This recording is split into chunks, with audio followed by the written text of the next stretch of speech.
तो कोविड देखने के बाद यू हैव रियलाइज्ड कि सिर्फ सेविंग्स के भरोसे नहीं बैठा जा सकता, इंश्योरेंस चाहिए।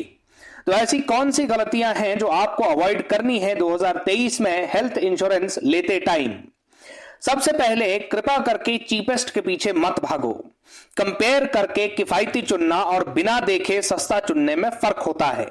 ऐसी पॉलिसीज न तो ज्यादा कवर देती हैं न क्लेम, ऊपर से कंडीशंस उल्टी सीधी।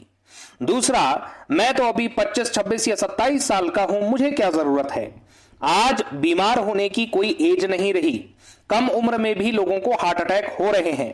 प्लस यंग एज में प्रीमियम कम देना पड़ता है, जो कि लोगों को लॉन्ग रन में आपके क्लेम को बहुत बढ़ा देगा।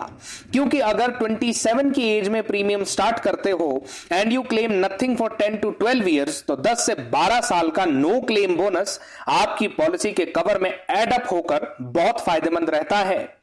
तीसरी गलती, अपनी एग्जिस्टिंग कंडीशंस को छुपाना। पॉलिसी लेते वक्त प्री एग्जिस्टिंग डिजीज प्लस अपनी स्मोकिंग, ड्रिंकिंग हैबिट्स को डिस्क्लोज न करके आप खुद के पैर पर कुल्हाड़ी मारते हैं। थोड़ा सा प्रीमियम कम करवाने के चक्कर में पूरा पैसा डूब जाता है।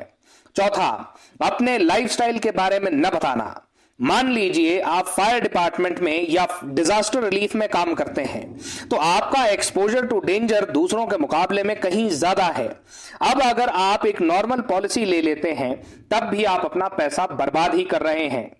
एक और एग्जांपल से समझते हैं। मान लीजिए आप 8 से 10 घंटे की सिटिंग जॉब करते हैं, तो आपके लाइफस्टाइल के हिसाब से cholesterol, obesity, heart diseases etcetera की संभावना अधिक है।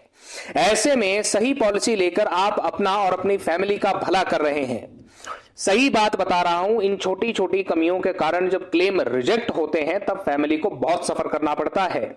पांचवी गलती, अपनी और अपने पेरेंट्स की पॉलिसी को एक ही रखना। भाई, उनकी मेडिकल जरूरतें अलग हैं और कंपनीज सबसे बड़े व्यक्ति के एज के हिसाब से प्रीमियम सेट करती हैं।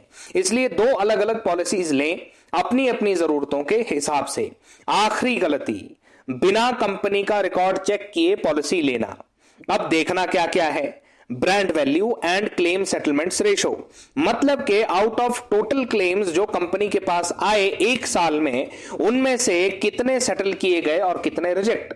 अब मान लो कि एक साल में 100 क्लेम्स आए, कंपनी ने 40 एक्सेप्ट किए एंड 60 रिजेक्ट, तो ऐसा लगता है कि कंपनी ज्यादातर रिजेक्ट करने के बहाने ढूंढती है। वहीं 50-50, 60-40 एंड अबव का रेशो सूटेबल है। जनरली अच्छे ब्रांड नेम्स वाली कंपनीज का रिकॉर्ड अच्छा होता है, फिर भी रिसर्च करना जरूरी है। That's all for this video. Thank you.